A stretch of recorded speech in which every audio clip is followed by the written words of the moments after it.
안녕하세요. 여러분들은 사람의 선한 면과 악한 면, 둘 중 어떤 부분을 더 믿으시나요?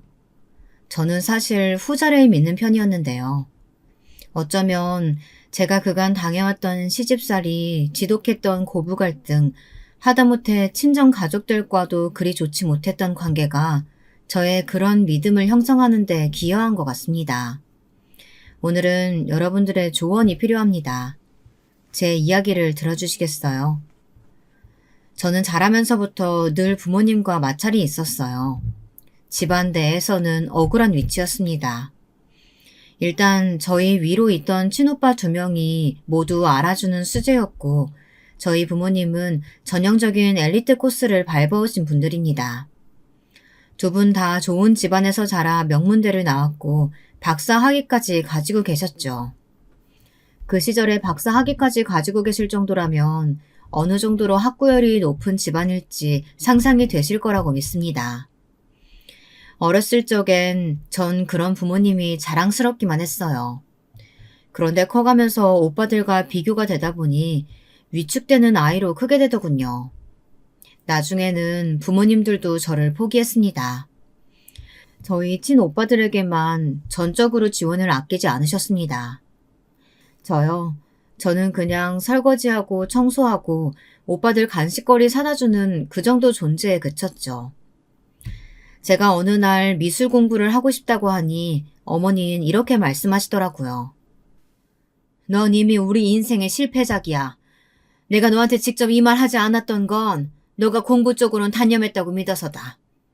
근데 이제 와서 미술 공부를 하겠다고? 넌 그게 될 것 같으니? 사람은 다 자기에 맞는 그릇이 있어. 네 오빠들이 대단한 인물이 될 사람들이라면 넌 그저 간장 그릇이야. 그러니까 주제에 맞게 살아라.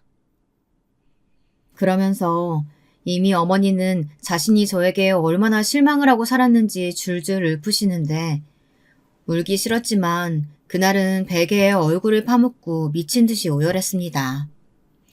얼마나 서러웠던지 몰라요. 자식에게 실패작이라고 말하는 부모라니. 어떻게 저한테 그런 모진 말을 할 수 있을까? 아무리 생각해도 이해가 되지 않았습니다. 거기다 친할머니가 근처에 사셔서 자주 왕래하곤 했었는데요. 그때마다 친할머니는 오빠들만 감싸고 난리도 아니었죠.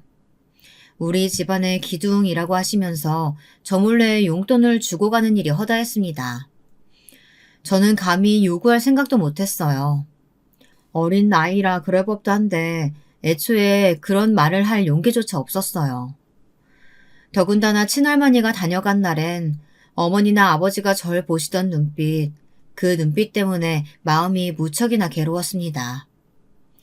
그저 난 사랑받고 싶었을 뿐인데 공부 하나로 모든 게 갈렸다는 사실이 억울했어요.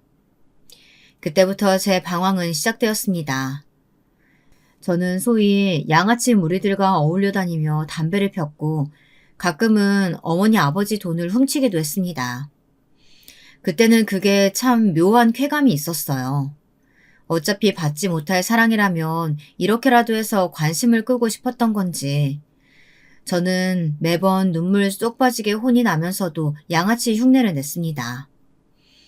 그런데 여기서 알려드리고 싶은 건 제가 냈던 건 흉내일 뿐이었다는 거예요. 그들과 어울리긴 했어도 약한 애들을 괴롭힌다거나 하는 행동은 하지 않았어요. 그저 몸에 해로운 것들을 잔뜩 주입하며 그렇게 제 자신을 망가뜨렸습니다. 그러던 제가 대학을 가지 않고 그대로 집을 나가버린 것은 어쩌면 당연한 수순이었던 것 같네요. 제가 조용히 짐을 싸들고 나가던 날 부모님은 저를 보았음에도 잡지 않았습니다. 도둑 고양이처럼 살금살금 빠져나와 마지막으로 딱 한 번 아파트를 돌아본 날 분명 2층에서 담배를 태우던 아버지와 눈이 마주쳤는데요. 아버진 무표정으로 계시더라고요. 그 길로 저는 발길을 재촉했고 친정과는 인연을 끈다시피 살았습니다. 인생 막 살자는 생각으로 살았으니 뭐 거칠 게 없었어요. 저는 마트에서도 일했고 야간 아르바이트도 했고 술집에서도 일했고 그저 돈을 주는 곳이면 다 했어요. 그러던 어느 날 유혹의 손길이 뻗쳐오더군요. 아는 오빠에게서 연락을 받은 거예요. 에라야, 솔직히 너 정도 미모면 너 돈 진짜 많이 벌 수 있는 곳 오빠가 아는데 거기 소개시켜줄까? 그냥 별거 없고 남자들 술만 좀 따라주면 돼. 터치도 없어. 너 지금 살고 있는 집 월세도 제때 못 내고 있다며. 거기 들어가면 너 원하는 가방이며 화장품이며 다 살 수 있을걸? 뭐? 난 잘 모르겠어. 아무튼 생각해 볼게. 모르겠다고 했지만 어느새 제 발걸음은 이미 술집으로 향하고 있더군요. 왜냐하면 그 당시 제게 한 가지 큰 일이 있었기 때문이에요. 사귀던 남자친구가 돈을 빌려달라고 해 모아둔 적금까지 깨서 줬는데 일주일 뒤 돈을 갚겠다던 남자친구가 연락이 안 되더라고요. 그래, 당장 먹고 죽을 돈도 없는데 한 달만 일하고 나오는 거야. 그렇게 저는 정말로 먹기 위해 살기 위해 그렇게 딱 한 달만 일할 생각으로 술집에 들어가게 되었습니다. 그런데 화류계의 생활이란 정말 늪과 같더라고요. 한번 발을 들이니 씀씀이가 커졌고 그러면서 여기를 못 벗어나게 되었어요. 다들 매일 똑같은 이야기만 했습니다. 나도 언젠가 여기를 벗어날 거다. 그래서 가게라도 낼 거다. 근데 그 꿈을 이룬 사람은 단 한 명도 보지 못했어요. 언젠가부터 저의 미래가 그려지더라고요. 여기서 비참하고 쓸쓸하게 늙어갈 제 인생이요. 그게 바로 제가 그 바닥 생활을 접고 돌아온 계기였습니다. 그리고 제 선택이 옳았습니다. 그 바닥을 벗어나기까진 많은 용기가 필요했지만 막상 벗어나니 좋았습니다. 우연치 않은 계기로 남편까지 만났고요. 남편은 저를 입사시켜준 회사 선배였습니다. 고졸이란 학력에 딱 봐도 화려하게 염석한 머리며 회사에서 일하는 사람과는 거리가 먼 분위기였을 텐데도 남편은 저를 뽑아주었어요. 왜 저를 뽑으셨어요? 그냥 네가 일을 잘할 것 같더라고. 저와 10살 차이 났던 남편은 이미 회사에서 높은 위치에 있었는데요. 나중에 제가 이유를 물어보니 저렇게 싱겁게 답해버리고는 끝나버리더라고요. 진짜 이유가 뭐일까? 나를 왜 뽑았을까? 저는 괜히 지하철을 타고 넘어오면서 남편이 저를 뽑은 이유에 대해 추측하고 상상하고를 반복했죠. 아마 이미 그 시점부터 남편을 좋아하고 있었던 것 같아요. 하루도 남편 생각을 안 한 날이 없었거든요. 그러나 남편이 저와 마음이 같다는 걸 확인하고 결혼에 꼴이 나기까진 어려운 과정이 하나 남아 있었습니다. 바로 솔직한 저의 인생 이야기를 털어놓는 그 과정이었죠. 제가 어떤 가정 환경에서 자랐고 어떻게 컸으며 술집에서 일한 과거까지 모조리 말했습니다. 솔직히 무척 떨리고 두려웠습니다. 그 사람이 저를 버릴까봐 눈물부터 마구 쏟아져 나오는데 남편은 가만히 껴안아 주더군요. 다 이해해 줄 수 있다고 하면서요. 그리고 저는 뒤늦게 친정 부모님에게도 연락해 결혼을 한다고 알렸습니다. 그 후 남편을 인사시키고 상견례 자리에 참석해달라고 부탁했습니다. 그리고 그때 친정 부모님하고 거진 10년 만에 다시 만날 수 있었죠. 조금 놀랐던 건 10년 사이 제가 알고 있던 사정하고는 많이 바뀌어 있었다는 것이었습니다. 일단 부모님의 추레한 행색부터 그랬죠. 상견례임에도 불구하고 두 분 다 검소하기보단 조금 추레한 행색으로 오셨거든요. 나중에 이야기를 들어보니 친오빠 2명이 같이 사업을 시작하다 망했고 부모님 돈을 전부 끌어모으는 바람에 현재 낡은 빌라에 살고 계시다는 거였어요. 미안하다. 그때 널 그렇게 보내는 게 아니었는데. 그래도 우리 딸이 결혼한다니 감회가 남다르네. 이제라도 연락줘서 고맙다. 친정 어머니가 그렇게 쓸쓸하게 웃으시며 이렇게 말씀하시는데 가슴이 괜히 미어졌어요. 참 어떻게 이럴 수 있는지 너무 충격적이었습니다. 그리고 이때 저는 시부모님에게 저희 친정부모님께서 교수이신 점을 말씀드리기도 했는데요. 시어머니는 꽤나 이 부분을 좋게 보신 모양입니다. 처음에는 저희 부모님 행색을 보고 눈살을 찌푸리던 시어머니께서 나중에 저희 어머니 아버지 칭찬을 하시더라고요. 나는 네가 대학도 못 나오고 그래서 집구석이 그저 그런 줄 알았지. 너네 어머니 아버지는 꽤나 배우신 분들이시더라고. 그 시절에 그런 대학까지 나와 박사까지 하셨으면 말 다 했지 뭐. 아가, 근데 넌 왜 그런 집안에서 자랐으면서도 왜 대학을 안 나온 거니? 아, 그게요. 신혼여행을 갔다 와서 선물을 드릴 겸 다 같이 모인 자리였는데요. 갑작스레 그런 질문을 하니 당황스럽더라고요. 엄마, 신혼여행 이야기나 마저 들려드릴게요. 대학 나오고 안 나오고가 뭐가 중요해요. 지금 어차피 저랑 같은 회사에서 일하는데. 어머, 서방님, 달라도 한참 다르긴 하죠. 동서가 뭐 잘못했다 이런 말은 아니고 서방님은 좋은 대학에 좋은 교육까지 받고 자라는데 동서는 아니잖아요. 동서 미모야 물론 이쁘긴 하지만 여자는 이쁜 게 다가 아닌데 머리까지 이뻐야 진짜 이쁜 거거든. 근데 동서는 아무래도 그 부분에선 아니, 농담이야. 동서 미모 정도면 뭐 열남자 꼬셔도 다 넘어가지. 나도 동서처럼 다음 생엔 예쁘게 태어났으면 좋겠다. 그럼 공부 덜해도 팔자가 편할 텐데. 아닌가? 형수님, 이쯤 그만하시죠. 이제 저희 시댁에 관한 설명을 드려야 할 것 같은데요. 사실 시댁엔 저에게 두 명의 적이 있었습니다. 바로 형님과 시어머니 이 두 사람이었죠. 제가 남편과 연애를 하는 데는 아무런 갈등이 없었어요. 남편이야 워낙에 진중하고 저의 아픔도 이해해준 사람이니까요. 근데 생판 남인 형님과 시어머니, 이 두 사람은 저를 못 잡아먹어 안달이었습니다. 특히 형님은 심리 상담사를 하시겠다고 대학원을 졸업한 사람이었는데요. 그런 엘리트였기에 더더욱이나 저와의 거리를 두려고 했어요. 근데 웃긴 건 심리 상담사란 직업을 선택하셔놓고선 막상 자격증도 따지 않으시고 집에서 애만 키우고 있으시다는 거죠. 아주버님께선 대기업에 다니시고 아마도 형님에겐 그저 석사 학벌이란 타이틀만 필요하셨던 게 아닐까 싶었어요. 형님의 친정이 저희 집과 분위기가 많이 비슷했거든요. 그리고 시어머니는 중졸이셨습니다.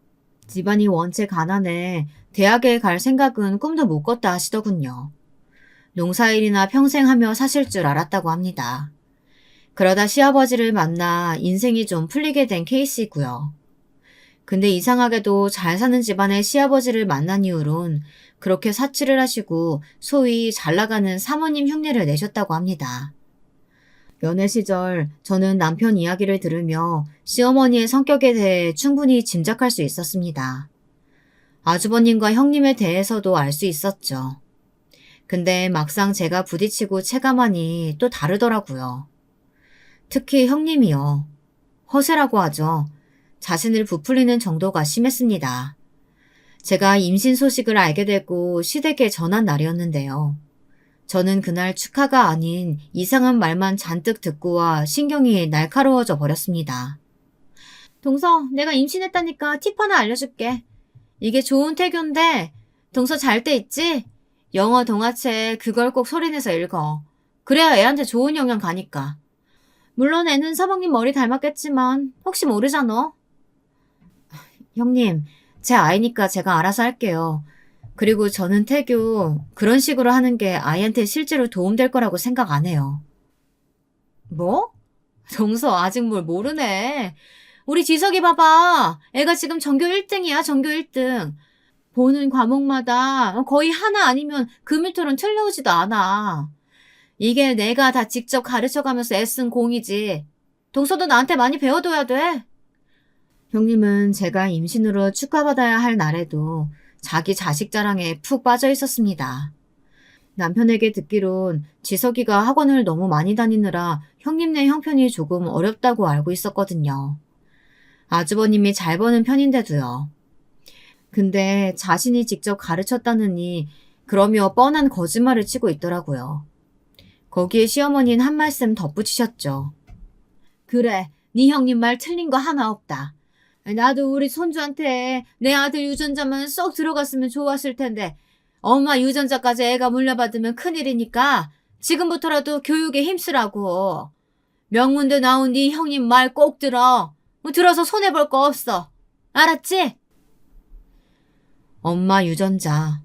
한마디로 제 유전자가 도대체 뭐가 어때서 그러는 걸까요? 이래봬도 남편 회사에서 고졸로 입사한 사원이지만 인정을 받아가며 나름대로 제 몫을 해내고 있는 사람이었습니다.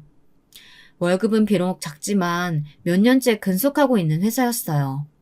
심지어 처음엔 계약직으로 시작했지만 정규직으로 전환된 저를 두고 저렇게 무시를 하는 말을 하니 상당히 기분이 나빴습니다. 하지만 말리는 시누이가 더 얄밉다고 형님은 시어머니 말이 끝나면 쪼르르 달려가서 어머, 어머님은 어떻게 항상 맞는 말만 하세요? 집안에 번듯한 어른이 계시니까 제가 진짜 든든해요. 하면서 아양을 떨더군요. 그러다 어느 날은 기어이 저도 터지고 말았어요. 보통 때는 남편이 중재해주기도 하고 시아버지가 그만하라 말리시기도 해 두 여자가 입을 다물곤 했지만 그날은 남편도 시아버지도 없었습니다. 또 엄마가 되니 이제는 지금까지의 삶과는 달라져야겠단 그런 결심도 마음속에 생겨났나 봐요. 내가 동서 출산 선물로 사온 건데 마음에 들어? 어때? 출산 선물이 동화책이네요. 이거는 우리 동서 읽을 동화책인데 앞으로 애한테 영어 알려주고 하려면 자기도 공부 좀 해야 되잖아. 내가 각국 나라별로 준비했어. 그러니까 번역기 돌리지 말고 단어 찾아가면서 읽어. 그래야 공부가 되거든. 아무튼 마음에 들길 바래. 아이고 이런 형님이 어딨냐. 세상에 네 형님은 천사다 천사. 나 때는 이런 게 어딨니. 산후조리원이고 그런 것도 없었는데 요즘은 세상이 참 좋아졌어. 너는 호화스럽게 남편 돈으로 산후조리원도 다녀오고 네 형님한테 이런 선물도 받고. 그래 애써 준비한 선물이니까 그거 읽으면서 공부 좀 해라. 뇌 좀 듬뿍 채워. 지금 너무 텅 비어있지 않냐?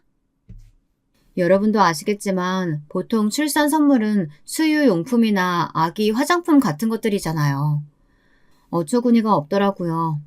산후조리원에서 나와 겨우 몸을 추스리고 있는데 시어머니와 형님은 저희 집을 방문해선 저런 말들이나 늘어놓고 있었어요.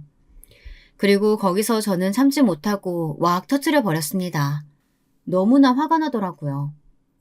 형님 괜찮아요. 앞으로 이런 선물 안 하셔도 돼요. 말씀 안 드리려고 했는데 두 분이 유치하게 그러시니 어쩔 수가 없네요. 뭐? 갑자기 뭔 말이야 동서? 사실 저 직장 다니면서 야간 대학교 졸업했고 하고 싶은 공부에 있어서 대학원 준비하고 있었어요. 영어니 뭐니 이미 대학원 준비하면서 어느 정도 수준에 이르러 있고요. 번역 아르바이트도 하고 있으니까요. 저한테 선물한 이 3세 수준의 영화 동화책은 안 읽게 될 것 같네요. 뭐? 동서가 어떻게 대학원을... 아니 언제부터? 제가 전부터 관심이 있던 분야가 있었어요. 형님도 공부해서 이미 잘 아시겠지만 심리 상담 쪽이요. 저는 임상 심리 상담사 쪽으로 준비해보려고 대학원 알아보고 있어요. 얘 믿지 말아라. 둘째 아가 너 거짓말하는 거 아니냐? 괜히 우리한테 허세 떨려는 거 아니냔 말이야. 그럼 못 써.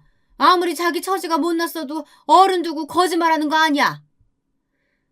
믿든 말든 마음대로 하세요.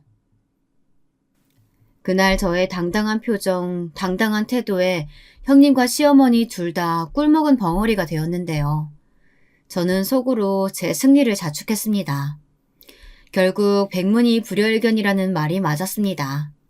떳떳이 대학원까지 합격해서 제가 아이 키우며 대학원 다닐 동안은 형님이나 시어머니 둘 다 저를 건들지 않았습니다. 아니 못한 거죠. 학벌이 갖춰지니 깎아내릴 구석이 없어진 거죠.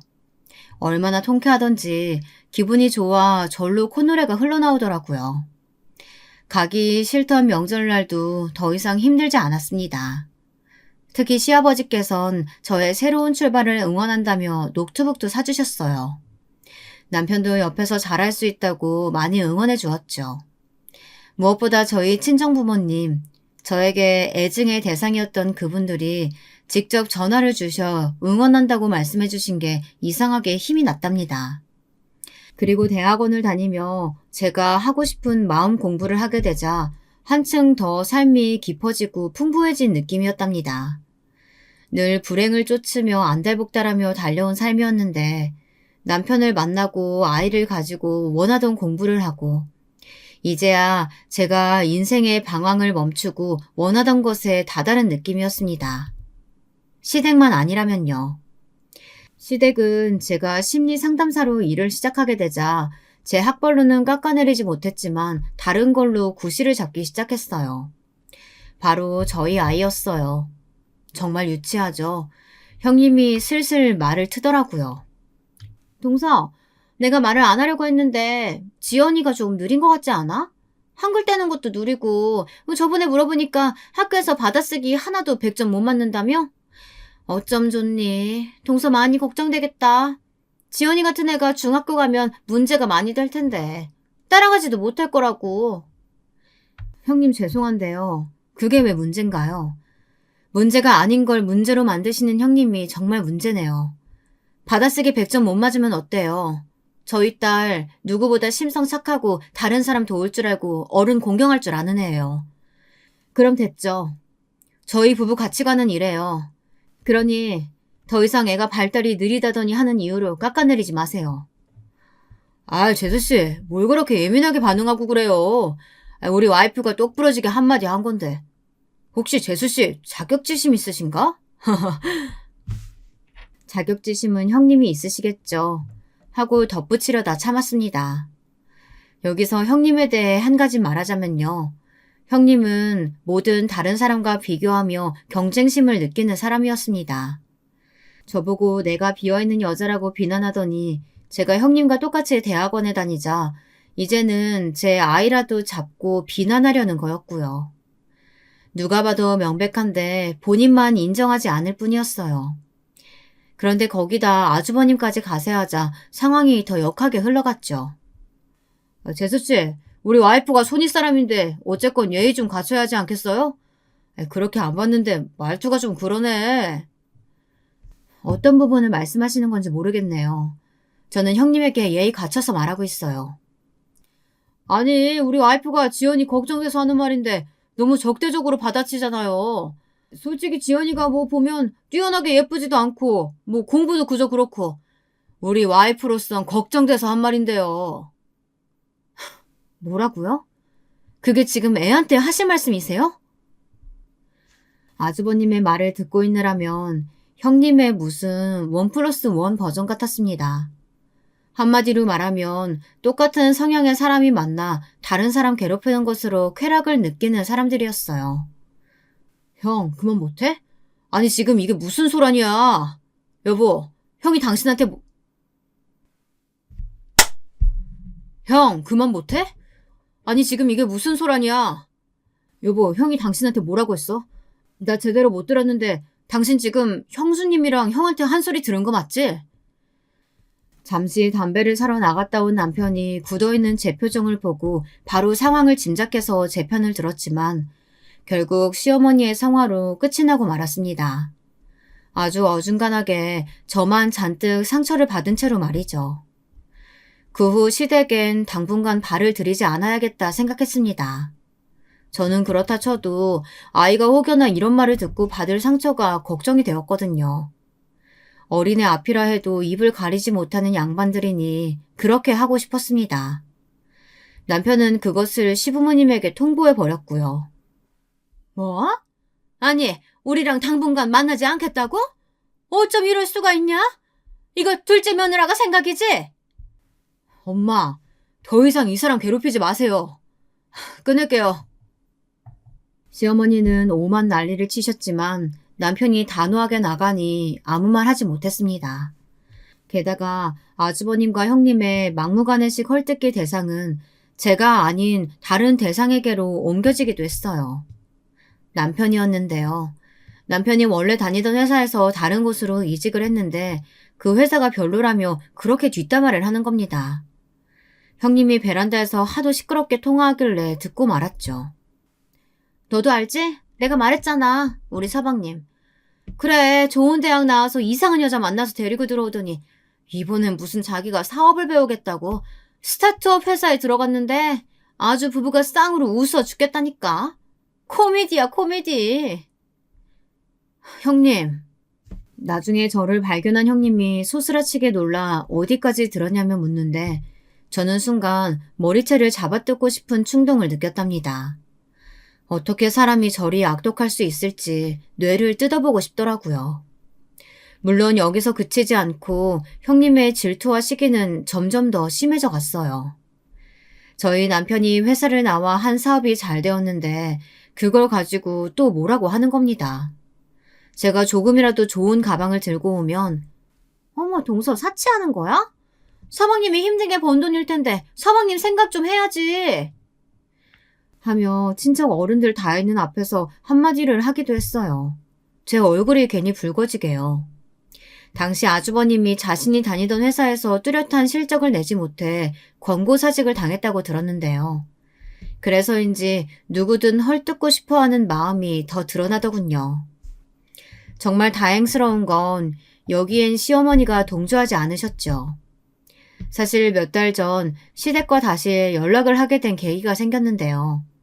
시어머니의 지병이 심해지면서 몸 상태가 안 좋아지신 겁니다.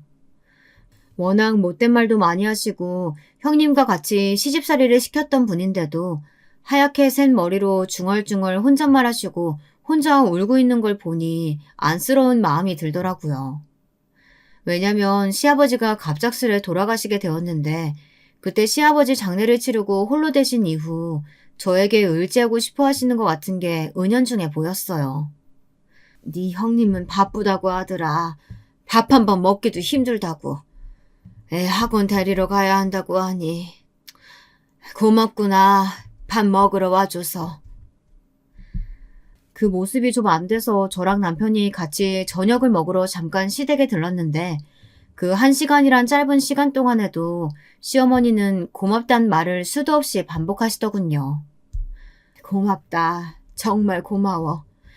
네가 오늘 여기 오지 않았으면 누룽지나 끓여 먹었을 텐데. 제 손까지 꽉 쥐며 하시는 말씀에 전 앞으로 종종 방문하겠다고 했어요.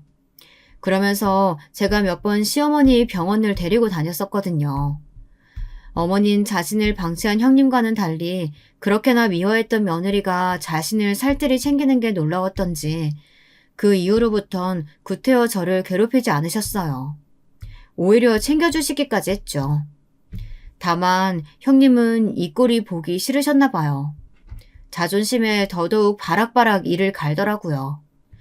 갑자기 시어머니에게 본인은 서운하다며 눈물을 보이기도 하고요. 형이나 형수님이나 똑같아. 그냥 저대로 살라고 해. 우린 그냥 신경 쓰지 말고 우리대로 살자고. 그래서 저나 남편은 저렇게 말하고 그쪽으로는 아예 신경을 안 쓰려고 했어요. 허나 왜 시댁은 도대체 바람 잘 일이 없는 건지. 그러던 어느 날 아주버님과 형님 두 사람과 아주 대판 싸우게 되었는데요. 제가 아니고 이번엔 남편이 전면에 나서 싸우게 되었습니다. 이 일로 인해 남편은 아주버님과 연을 끊어야 하나 진지하게 고민할 정도의 큰일이었답니다. 사실 그 시점 제게 너무나 비극적인 일이 생겼는데요. 친정 부모님을 두 분 다 한날 한시 교통사고로 잃게 되었습니다.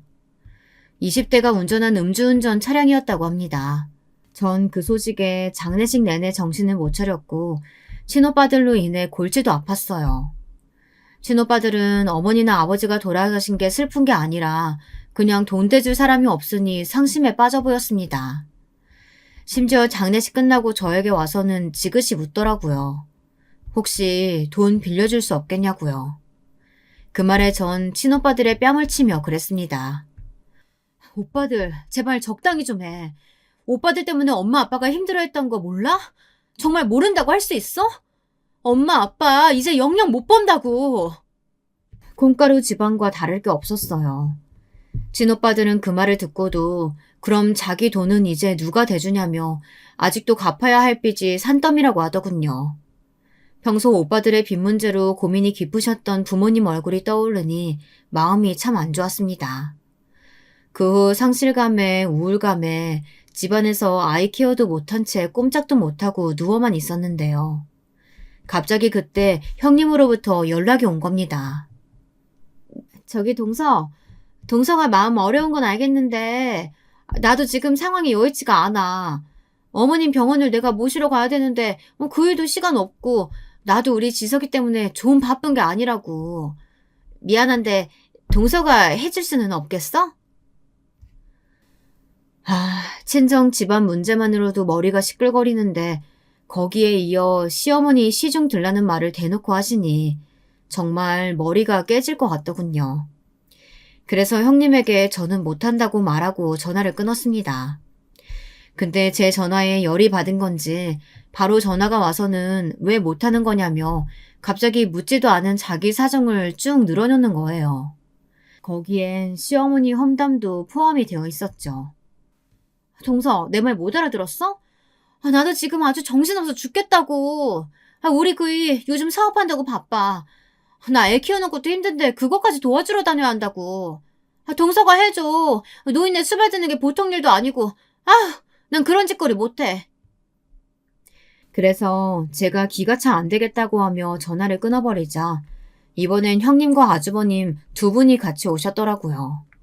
아주버님까지 나서니 미칠 지경이었답니다.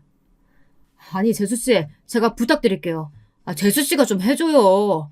이 사람이 나 돕느라 바빠서 그래요. 우리 어머니 병원에서 오늘 검진 받았는데 암이라고 해요. 아직 초기고 하니까 수발 드는 거 어렵지 않을 거예요. 재수씨가 잘해주면 내가 성공해서 그 목 갚을게요. 형, 이 사람이 얼마나 고생했는지 몰라서 이래? 자기 천대한 시어머니 병원 데려다주고 외롭다 하시면 곁에서 말동무해주며 밥 먹어준 사람이야. 어쩜 사람이 이러냐? 형이랑 형수님 둘 다 바쁘다고 엄마 모른 척하기 바빴잖아. 그러면서 이젠 뭐 간병을 하라고? 여기에 남편의 목소리가 높아지면서 남편과 아주버님의 싸움이 시작되었고 그 싸움이 너무 커져 나중엔 아예 연을 끊자는 말이 나왔습니다. 그렇게 저희는 약 5년간 서로 연락하지 않고 지냈어요. 꽤나 긴 시간이었는데도 그럼에도 불구하고 연락하지 않은 그 시간이 평온함으로 다가오더군요. 저는 심리 상담사로서 열심히 일하고 있었는데 직업에 사명감을 가지고 일한 터라 더 빠르게 시간이 간다고 느껴졌는지도 몰라요. 그러다 곧이어 좀 엄청난 소식을 듣게 되었어요. 바로 아주버님의 사업이 망했다는 소식이었습니다. 아이고, 일을 어쩌면 좋으냐. 나는 그 큰 빚 갚아줄 돈도 없어. 내가 이미 대출 끌어당겨서 돈 다 융통해줬다고. 나도 이 나이에 일하러 나가야 할 처지가 됐다. 정말 미칠 노릇이구나. 어떻게 그렇게 하루아침에 망해버린다니? 시어머니와는 꾸준히 연락하고 명절에도 형님네와는 따로 들려보고 있었는데요. 어느 날 형님네 부부 소식을 전해주시더라고요. 형 상황 많이 심각한 거예요? 그래. 더 이상 살아날 기미도 안 보이고 도망 다니고 있댄다. 빚쟁이들 때문에. 남한테 얘기만 들었지 이게 내 자식 얘기가 될 줄은 몰랐다. 그러니까 왜 잘 다니던 회사를 때려쳐서. 아니다. 걔를 탓할 게 아니야. 다 내 탓이다. 내가 자식 목을 너무 조른 거야. 어렸을 때부터 그렇게 허영 부리고 사치 부리면서 아들한테 너는 꼭 훌륭한 사람 돼야 한다고 너무 압박을 준 게다. 다 내 탓이야. 시어머니는 모든 게 자신의 잘못이라며 오열을 하셨는데요. 그 말씀에서 깊은 죄책감과 함께 진심으로 사죄하는 모습이 보였습니다. 다 자신이 자식을 잘못 키운 거라고 하시는데 남편도 눈시울이 붉어지더군요. 사실 당연히 아주버님과 사이가 안 좋긴 했지만 피를 나눈 형제이고 하니 걱정은 되었나 봐요. 집으로 오는 내내 남편 표정이 좋지 않더라고요. 저 역시 그러긴 했습니다. 하지만 그들의 빚을 갚아줄 여력도 마음도 없었어요. 그저 이렇게 시간이 지나가길 기다릴 수밖에 없었죠. 그런데 제가 다시 형님을 만나게 될 줄은 꿈에도 몰랐어요. 그것도 예상치 못한 장소에서 말입니다. 사건의 발달은 남편이 며칠 전부터 불안한 표정으로 제 주위를 어슬렁거리다 던진 한마디 말 때문이었는데요. 저기 여보, 내가 보여줄 게 하나 있는데 이걸 어떻게 말해야 될지 모르겠네. 있잖아, 우리 회사 직원이 대화 나눈 내용을 내가 그걸 지나다가 우연히 보게 됐어. 참고로 얘가 질이 별로 좋지 못한 놈이야. 자기 친구랑 퇴근하면 이상한 곳을 어슬렁거리나 본데. 아, 더는 말 못하겠다. 둘이 대화하는 내역인데 한번 봐봐. 남편이 갑자기 횡설수설하며 무슨 대화 내역을 하나 보여주더라고요. 그런데 그 대화 내역의 내용이란 역겹기 짝이 없었습니다. 허구한 날 술집 노래방을 다니는 모양이었는데 아가씨들이 있는 곳만을 골라 다니는 놈들이더라고요. 오늘은 저 아가씨가 이뻤다. 저기에 있는 아가씨들 가슴이 더 크더라. 이런 내용들이 가득했어요. 남편이 우연히 회사 점심시간에 꺼지지 않은 직원 컴퓨터 창을 보고 자신이 대신 꺼주려고 하다가 카톡 내용을 보게 되었고 기겁을 해서 가져온 것이었습니다. 근데 얘가 그 업소 아가씨들 사진을 몰래 찍은 것 같더라고. 상습적으로 그러고 다녔나 봐. 채팅창을 위로 올려보니까 이런 사진들이 빼곡하더라고. 근데 여기 이 사진 가장 최근 사진인데 이 여자 형수님이랑 닮지 않았어? 눈매도 그렇고 특히나 이 목걸이 형이 사준 목걸이 같던데. 사실 남편이 찍어온 사진이었기에 저는 제대로 사진을 식별할 수가 없었습니다.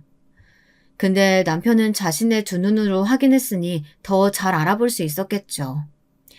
남편은 저에게 내일 그 직원에게 업소 이름을 물어보려고 하는데 어떻게 생각하냐고 물었습니다. 저는 곧바로 답할 수가 없었습니다. 아무리 형님이 돈이 없어 생계가 위급하다곤 했지만 설마 이런 곳에서 일을 할까 싶더라고요.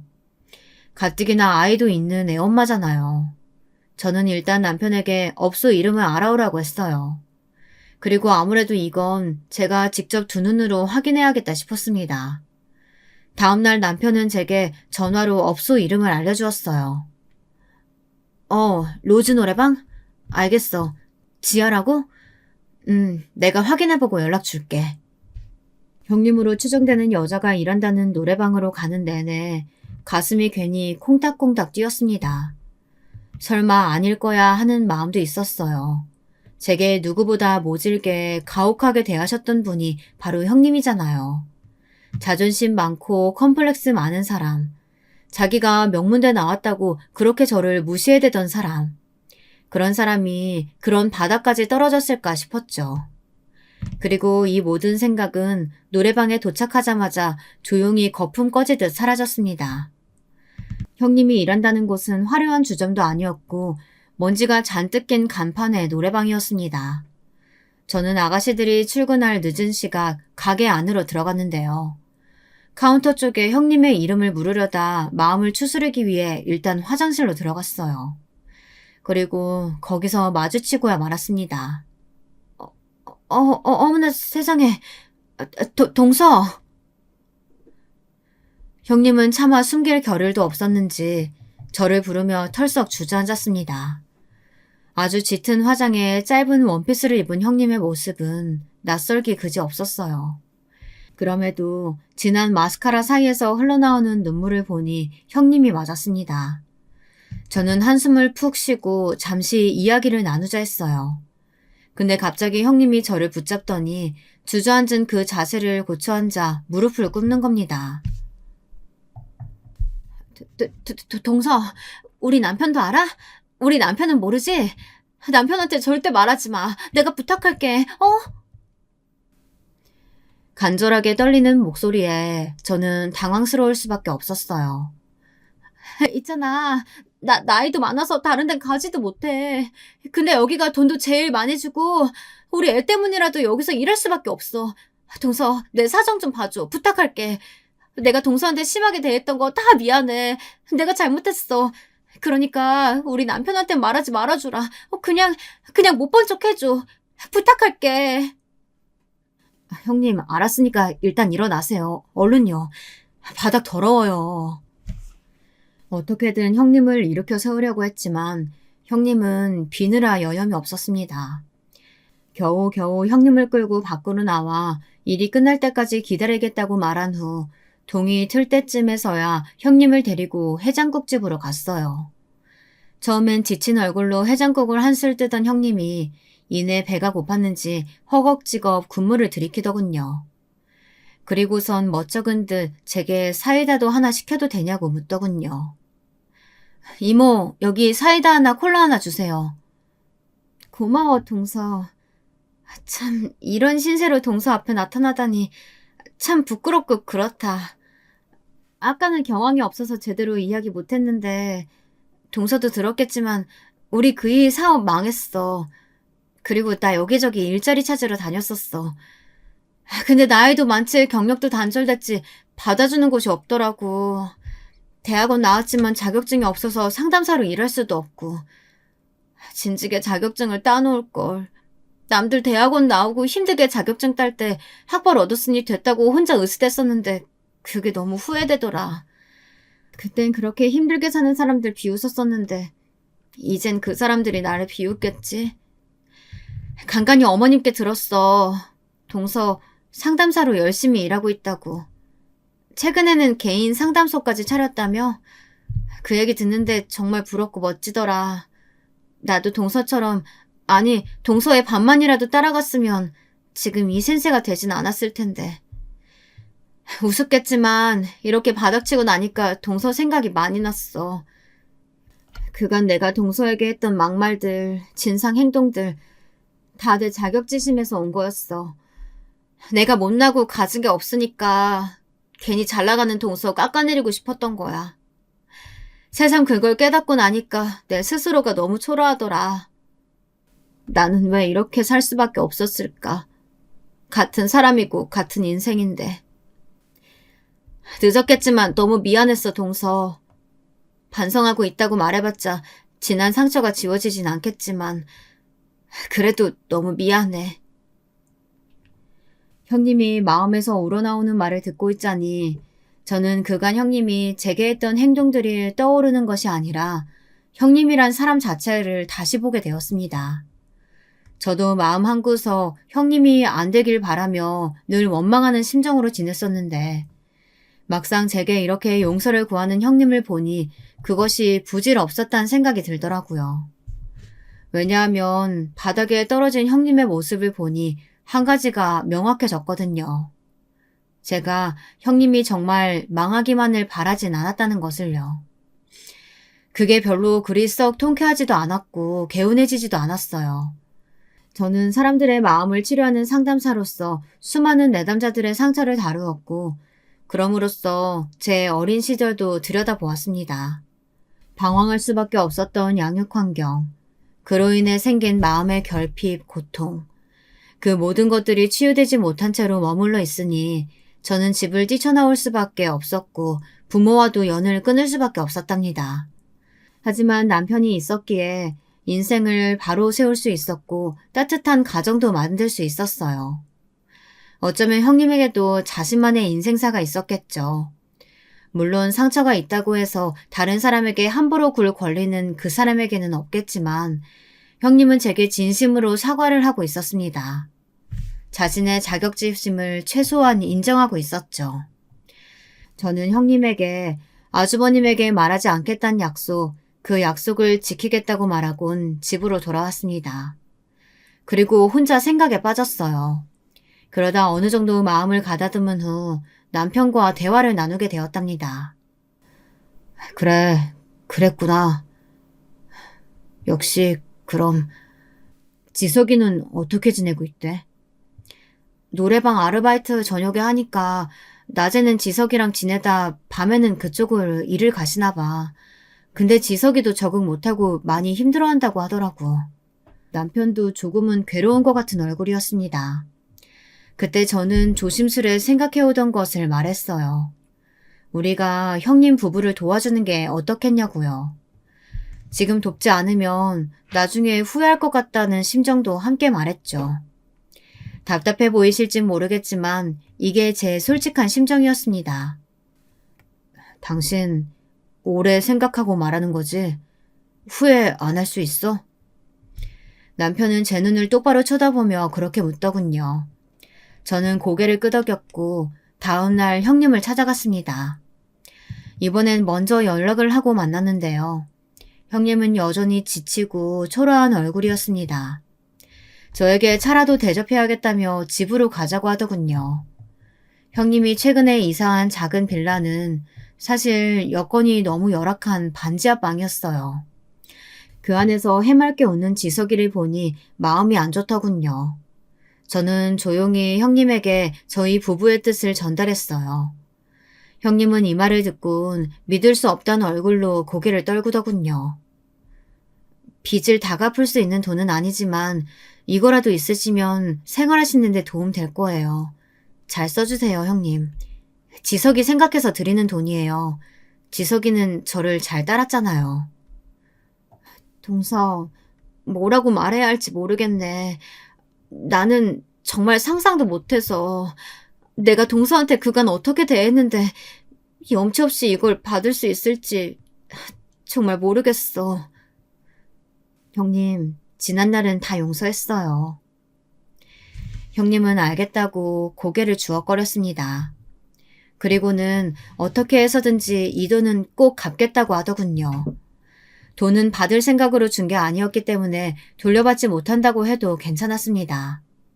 그 후 저희는 저희대로의 삶을 살아갔고 형님은 형님대로 간간히 소식을 들려주며 5년간 연락을 이어갔어요.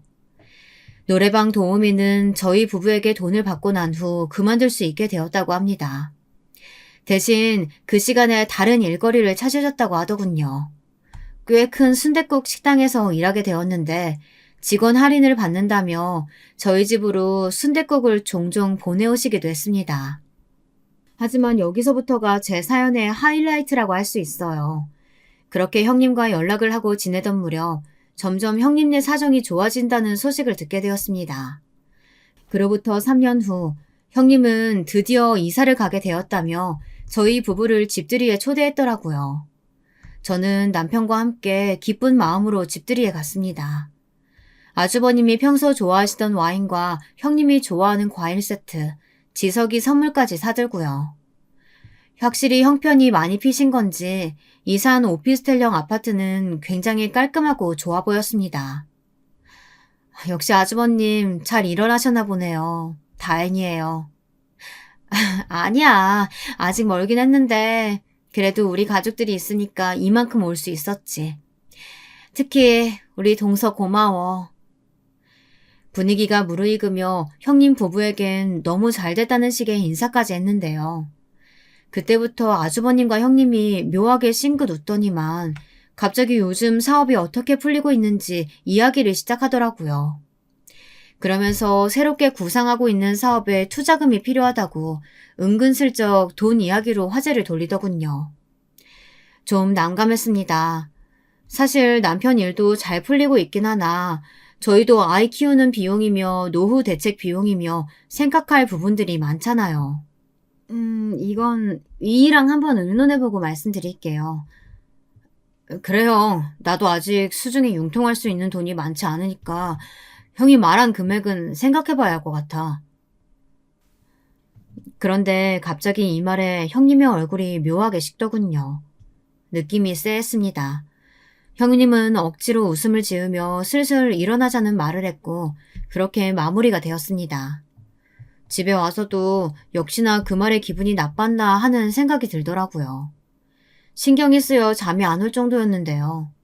그러다 저는 어느 날 아주 제대로 뒤통수를 맞게 되었습니다. 누구인지 말 안 해도 짐작하실 거예요. 형님이 어느 날 시어머니 생신을 앞두고 잠깐 저희 집에 와도 되냐고 묻더군요. 음식 문제며 상의할 게 있다고 하면서요. 그럼요, 형님. 내일 봬요. 그럼 형님이 좋아하는 간장국수 말아놓고 있을게요. 그러고 형님과 함께 국수를 먹은 후 이야기를 나누다 평상시처럼 집으로 돌아가셨습니다. 그런데 형님이 가고 난 후 안방으로 갔는데 서랍장 하나가 열려 있더라고요. 아주 미세하게 열려 있었는데 저는 평소 문을 다 닫아놓는 편이라 바로 알 수 있었습니다. 누군가 이 문을 열었다는 것을요. 그리고 허겁지겁 서랍장 문을 열어 확인했더니 역시나 현금 다발이 없어져 있었어요. 시어머니 생신이 바로 9주 주말이라 선물로 드릴 현금을 그대로 서랍 안에 넣어두었거든요. 형님과 대화 중에도 그 이야기를 했었고요. 현금 액수도 상당했어요. 갑자기 머리가 어질거리더군요. 배신당했다는 생각에 화가 솟았고 더군다나 그게 형님이란 사실이 더 상처가 되었습니다.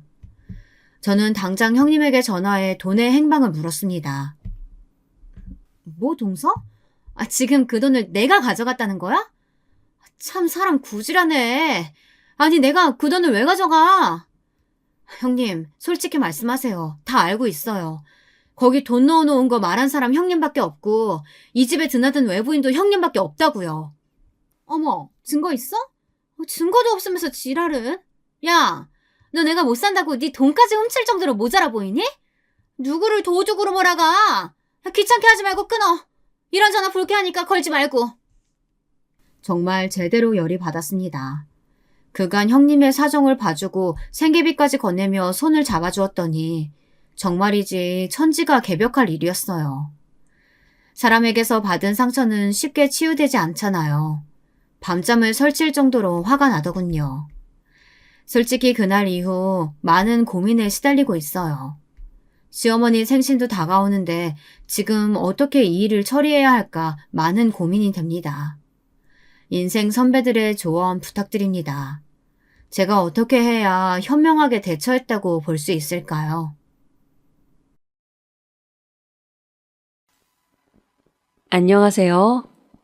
저는 올해 62세에 접어든 보잘것없는 한 여자입니다. 사람은 나이가 들면서 성격에 따라 얼굴도 변한다고 하죠.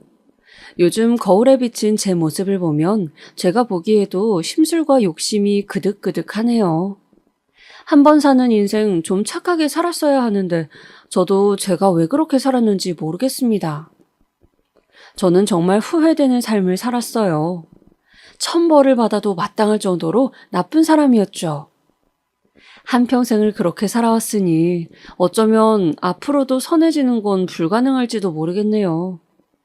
저는 저의 욕심으로 인해 하나뿐인 아들을 잃었습니다. 10년 전으로 시간을 되돌릴 수만 있다면 제 모든 것을 다 버리더라도 그런 짓은 하지 않을 거예요. 이미 지나가 버린 시간을 되돌릴 순 없지만 지난 날을 한 번 더 반성하는 의미에서 사연을 써봅니다. 제 이야기를 듣고 욕해 주셔도 좋아요. 저는 욕을 먹어도 싼 사람이니까요. 저는 남편과 일찍 이혼하고 외동아들을 혼자서 키웠습니다.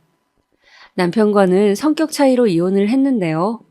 그 당시에는 남편이 저한테 맞춰주지 않는다고 생각했지만 지금 와서 생각해보니 제 성격을 감당할 남자가 누가 있었을까 싶네요. 반면 키도 크고 공부도 잘하는 아들은 저의 유일한 자랑거리였어요. 아들은 어릴 때부터 똘똘했는데 중고등학교 때에는 항상 전교 1등을 유지했죠. 애들 키우는 엄마들은 다 아시겠지만 자식이 공부를 잘하면 그게 그렇게 자랑스러울 수 없잖아요. 주변에서도 공부를 도대체 어떻게 시키길래 애가 맨날 1등만 하냐면서 부러워하곤 했어요. 저는 아들 덕에 동네에서 어깨 쫙 펴고 다닐 수 있었죠. 아들이 혼자서도 뭐든 잘했기 때문에 특별히 과외를 시키거나 학원을 보내진 않았어요. 공부 머리가 있으니 굳이 뭘 시키지 않아도 알아서 잘하고 또 지가 먼저 원하지도 않더라고요. 과외를 받고 싶다거나 학원을 다니고 싶다고 얘기했으면 충분히 시켜줄 여력은 됐는데도요. 아들은 공부도 잘했지만 정말 착한 아이였습니다. 크면서 사춘기도 모르고 지나갈 만큼 사고도 한 번 안 치고 얌전한 아이였어요. 언제나 제 말도 잘 듣고 어른들도 공경할 줄 알고요. 학교 선생님들도 제 아들을 무척이나 예뻐하셨죠. 아들은 어릴 때부터 꿈이 대학 교수라고 하더라고요. 자기는 공부하는 게 너무 재밌다면서 공부를 아주 많이 해서 학생들을 가르치는 교수가 되고 싶다면서요. 저는 제 아들이라면 해낼 수 있을 거라고 생각했습니다. 그리고 고3 수능 때 올 1등급을 받은 아들은 서울대에 지원을 했습니다. 저는 아들이 서울대에 합격만 해준다면 정말 바랄 게 없을 거라고 생각했습니다. 우리나라 대학 중에서는 단연코 1등인 대학이니까요. 하지만 아무리 제 아들이 공부를 잘해도 서울대는 워낙 전국에서 날고기고 하는 애들이 다 지원하는 학교니까 혹시나 떨어질 수도 있다는 생각을 했습니다. 하지만 서울대 정시 합격자 발표 날 인터넷 화면을 확인한 아들의 말에 저는 그만 제자리에서 소리를 지르고 말았습니다. 엄마, 서울대 합격이래요. 합격이요. 저는 합격이라고 소리치는 아들의 말에 감격한 나머지 제자리에서 방방 뛰며 소리를 질렀습니다. 아들을 껴안고 뽀뽀하고 울고 웃고 난리였어요. 아들은 징그럽다며 뽀뽀하지 말라고 했지만 내 새끼 너무 예쁜데 어떡하나요? 저는 아들에게 잘했다 잘했어. 역시 우리 아들이 최고야 라고 하며 기쁨의 눈물을 흘렸습니다. 그리고 저는 친구들이며 친척들이며 온 동네방네에 전화해서 아들의 합격 소식을 알렸습니다. 우리 아들이 이 정도야 하고 자랑하고 싶어서요. 사람들은 저마다 제 일인 것처럼 축하를 해주고 저는 너무 좋아서 입꼬리가 하늘로 승천할 것만 같았죠. 먹고 살 만큼 돈은 있어도 가방끈은 짧았던 저에게 학력은 항상 큰 콤플렉스였습니다. 그런데 제 아들이 그런 저의 길을 팍팍 살려준 거죠. 저는 학창시절에 공부를 썩 잘하지 못했었는데 아마도 머리는 지 아빠를 닮았나 봅니다. 그리고 꽃피는 3월 아들은 서울대 법학과에 입학하게 되었어요. 남들은 자식 대학교 입학식엔 잘 안 간다지만 저는 너무 자랑스러운 제 아들의 입학식에 안 갈 수가 없었습니다. 집이 경기도라 가는 길이 지하철로 한참이었지만 그런 건 문제가 되질 않았습니다. 무려 서울대인데요. 그 정도는 감수해야죠. 저는 예쁜 꽃다발을 사들고 가서 아들과 함께 사진을 찍고 아들의 입학을 축하해 주었습니다. 그리고 아들은 입학한 후 집에서 통학하기가 멀어서 학교 근처에서 자취를 하게 되었어요. 솔직히 아들이랑 단 둘이 살고 있던 저는 아들을 제품에서 떨어뜨려 놓기 정말 싫었지만 아들의 공부를 위해서라면 양보할 수 있었습니다. 그래서 학교 근처에 최대한 깨끗하고 괜찮은 자취방으로 구해주고 반찬도 자주 보내주었어요. 그런데 주변 엄마들한테서 듣기론 다른 아이들은 대학교 때 자취를 하면 맨날 친구들과 모여서 술이나 퍼먹고 놀기만 한다던데 제 아들은 공부하느라고 바쁜 것 같아 보였습니다. 전화를 해보면 항상 도서관이라고 하더라고요. 그리고 아들은 군대를 다녀온 후에도 바로 복학을 하여 열심히 학교를 다녔습니다. 아들은 대학생이 된 후에도 교수가 되고 싶다고 하더라고요. 저는 솔직히 서울대 법학과까지 나왔는데 이왕이면 판검사를 해줬으면 좋겠다고 생각했지만 아들이 어릴 적부터 꿈꿔왔던 거니 응원하기로 했습니다. 판검사 엄마나 교수 엄마나 둘 다 생각만 해도 어깨에 힘이 들어가고 뿌듯했어요. 그리고 저는 평소에도 아들이 교수가 된 미래의 모습을 상상하며 콧노래를 흥얼거리곤 했습니다. 교수는 연봉도 많이 받고 사회적 지위도 높으니 직업으로는 더할 나위 없이 좋았죠. 좋은 집에 좋은 차, 그리고 멀끔한 양복을 입은 아들과 같이 있으면 사람들이 얼마나 부러워할까요? 상상만 해도 기분이 좋아 날아갈 것 같았습니다. 그리고 아들이 교수만 된다면 아마 여러 집안에서 선자리가 들어오겠죠? 우리 아들 급에 맞추려면 어느 정도 수준의 며느리를 골라야 할지 혼자서 상상을 해보았습니다. 우리 아들은 키도 크고 얼굴도 멀끔하고 게다가 대학 교수이니 그 정도 급에 맞추려면 아마 엄청 부잣집 딸내미이거나 의사, 변호사 같은 전문직 여자 정도는 되어야 한다고 생각했습니다. 부모의 직업은 병원장이나 대기업 임원 정도면 좋겠죠? 그 이하는 생각하고 싶지 않았습니다. 우리 아들의 사회적 지위를 생각하면 집도 강남의 비싼 아파트 정도는 사줄 수 있어야 하고요. 2세도 중요하니 이왕이면 키도 크고 늘씬한 며느리였으면 좋겠다고 생각했습니다. 성형은 하지 않고 자연 미인이어야 되고요. 근데 또 요즘 여자애들은 당돌한 면이 있으니 시어머니 무서운 줄 아는 애였으면 좋겠고요. 혼자 머릿속에서 며느리감을 고르다 보니 그렇게 재밌을 수가 없었습니다. 아들이 능력이 좋으니 고르는 재미가 있어서요. 아들이 아직 대학생인데도 여기저기서 소개시켜달라고 하는 걸 보면 대학 졸업 후에는 얼마나 좋은 집안에서 소개가 들어올까 기대가 되었습니다. 아들이 졸업만 하면 저는 아들의 결혼 상대감 찾는 데에만 집중할 생각이었습니다. 그런데 이런 저의 행복한 상상이 무색하게도 대학교 졸업반이던 아들은 말도 안 되는 여자애를 며느리감이라고 데려왔습니다. 아들이 집에 데려온 그 여자는 얼굴은 예쁘장했지만 키도 조그맣고 행색을 보니 잘 사는 집 애 같지도 않았습니다. 아들 말이 여자애가 임신을 했다고 하더군요. 벌써 4개월이라고요. 그러고 보니 헐렁한 옷을 입어서 몰랐는데 여자의 배가 볼록해 보였습니다. 저는 너무 놀라서 아들 등짝을 때리며 화를 냈습니다. 어이구 이 화상아. 미쳤어 미쳤어. 4개월이면 지우기도 힘든데 이제 어떡할 거야. 제가 마구 화를 내자 옆에 있던 여자애는 훌쩍거리며 울기만 하더군요. 저는 잠시 화를 가라앉힌 뒤 혹시나 하는 마음에 그 여자에게 물었습니다. 아들이 여자 보는 눈이 있다면 좋은 조건의 여자애를 일찍 만난 걸 수도 있으니까요. 아휴, 그래. 그런데 넌 학교는 어디 다니니? 제가 묻자 그 아이는 이렇게 대답하더군요. 저는 학교는 이미 졸업했고 직장 다니고 있어요. 무슨 직장이냐고 묻자 어디 산업단지에 있는 이름도 못 들어본 중소기업의 경리로 일하고 있다고 하더라고요. 나 참, 의사 며느리를 봐도 모자랄 판에 중소기업 경리라뇨? 보나마나 최저임금 받고 일할 게 뻔한데 어디 뻔뻔하게 교수 될 우리 아들을 꼬셨는지. 저는 기도 안 차서 코웃음을 쳤습니다. 게다가 학교도 2년제 전문대를 나왔다고 하더라고요.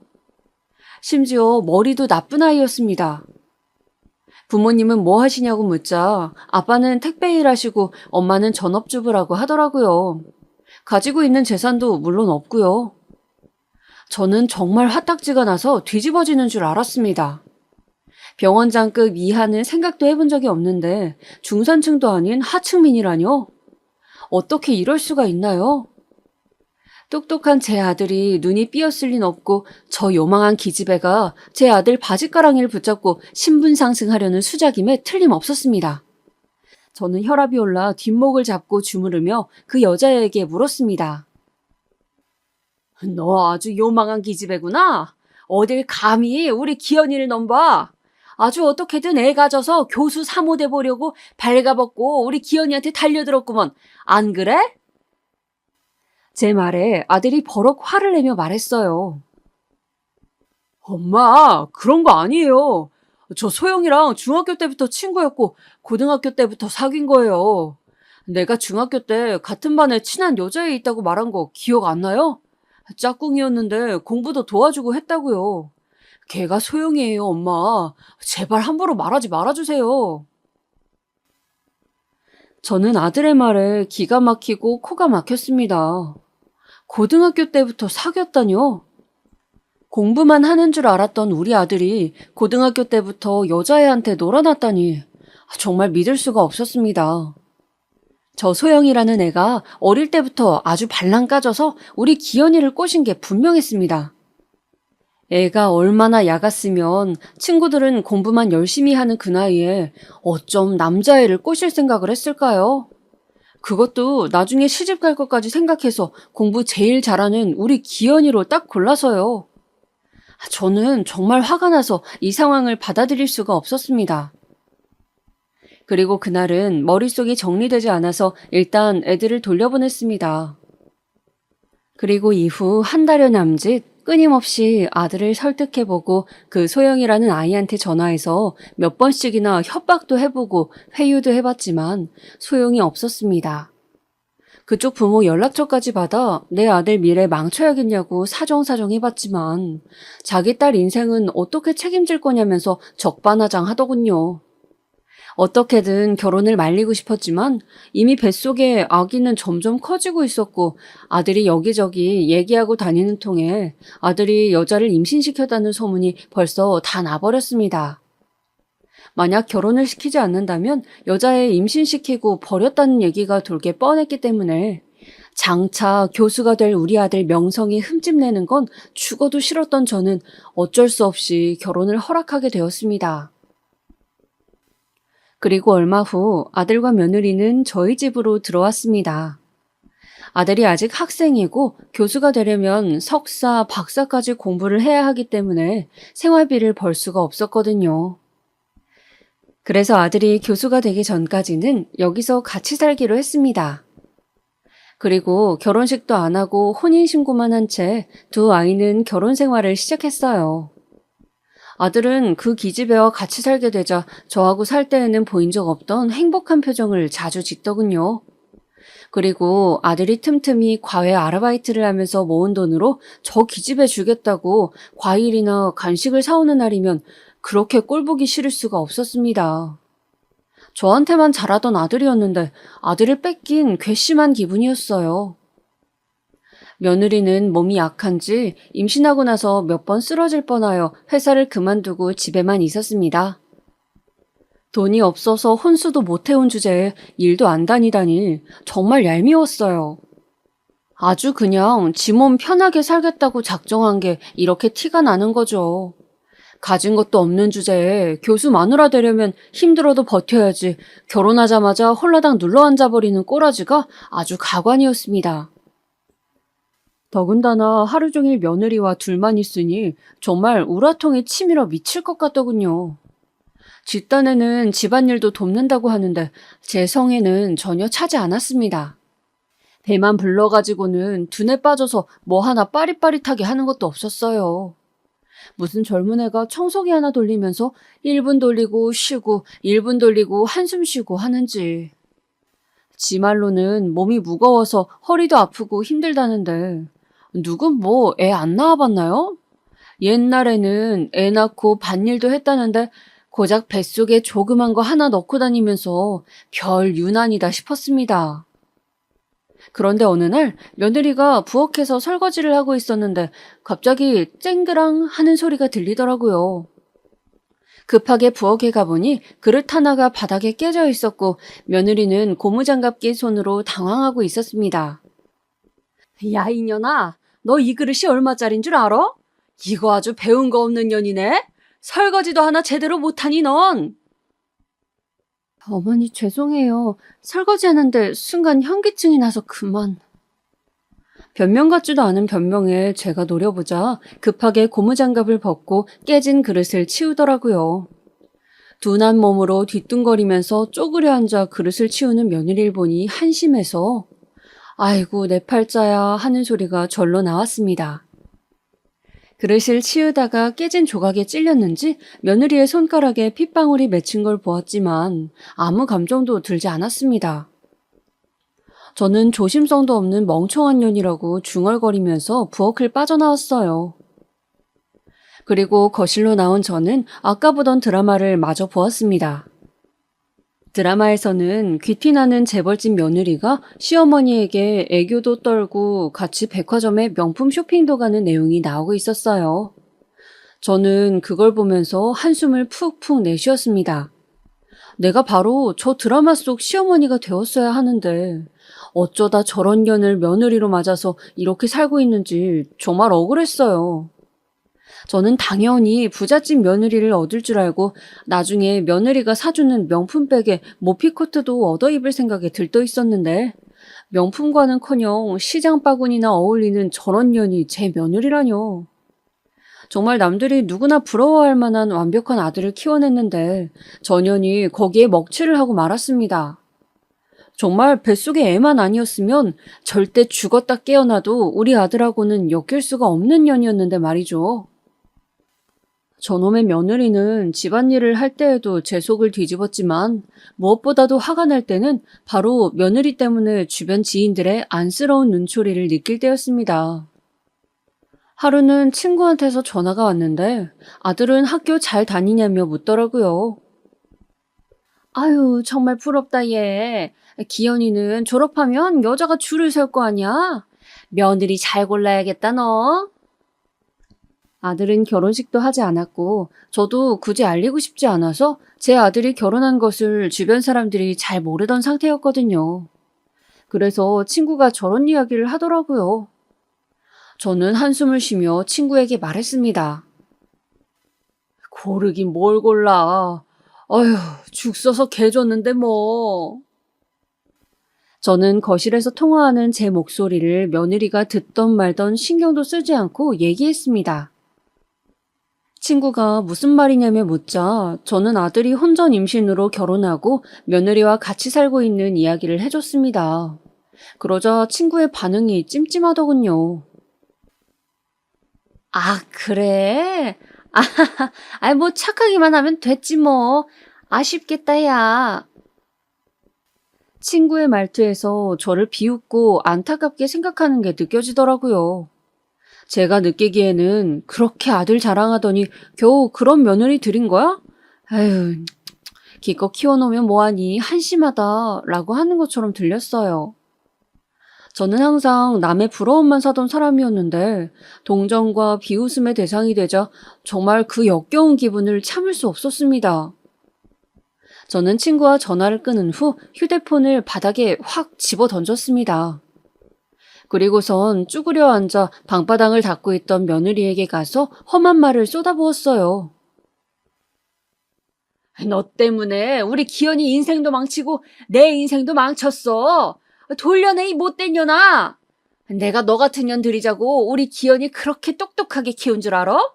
너만 아니었으면 내가 의사 며느리, 판검사 며느리 들이는 건데 너 때문이야. 다 너 때문이라고. 제가 소리를 지르며 며느리를 밀치자 며느리는 중심을 잡지 못하고 뒤로 벌러덩 넘어졌어요. 그러더니 그 자세 그대로 엉엉 울더군요. 저는 우는 모습도 꼴보기 싫어서 욕설을 퍼붓고 며느리에게 분풀이를 했습니다. 며느리는 울면서 저한테 애원하더군요. 어머니, 제발 그러지 말아주세요. 우리 아기 잘못되면 안 돼요. 저는 차라리 잘못되길 바라면서 계속해서 분풀이를 하다가 씩씩대며 밖으로 나가버렸습니다. 전현 때문에 이놈의 집구석에 있기도 싫었어요. 그리고 괜히 밖에서 바람이나 쐬면서 돌아다니다가 저녁 늦게 집에 돌아갔습니다. 집에 들어가 보니 아들이 와 있더라고요. 아들은 잔뜩 화가 난 얼굴로 저에게 소리쳤습니다. 엄마, 도대체 소영이한테 왜 그러시는 거예요? 네? 소영이 제가 사랑하는 사람이고 제 아이의 엄마예요. 제발 소영이 괴롭히지 마세요. 그리고 그날 이후로 며느리는 제 눈치를 심하게 보면서 자꾸 저를 귀찮게 하더라고요. 어머님이 좋아하시는 음식을 했으니 드셔보라는 둥, 다리가 아프시면 주물러 드리겠다는 둥. 저는 그때마다 마치 더러운 바퀴벌레라도 본 듯 경멸하는 눈초리로 며느리를 노려보았습니다. 그렇게 하루하루 지옥같이 지내던 어느 날 며느리가 배에서 태동이 느껴지지 않는다며 아들을 데리고 병원에 가더군요. 저는 내심 속으로 잘못되기만을 바랐습니다. 만약에 아이가 잘못된다면 당장 이혼시킬 생각으로요. 그런데 하늘도 제 바람을 알았는지 며느리의 뱃속의 아기가 정말로 잘못되고 말았습니다. 자궁 내 태아 사망이라네요. 무려 임신 9개월 차 때였습니다. 만삭이라 정말 그렇게 될 줄은 몰랐는데 혹시 제가 괴롭혀서 그런가 뜨끔하긴 했지만 애도 저런 년을 엄마로 두기 싫어서 가버린 거라고 저 나름대로 생각하기로 했습니다.